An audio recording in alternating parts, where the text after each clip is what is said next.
నువ్వు కన్న కలలే నిజమవుతాయి చూడు, అందుకే ఉన్నాడు ఈ నాన్నే తోడు.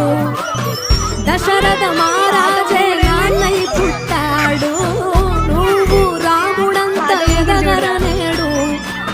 చరితలు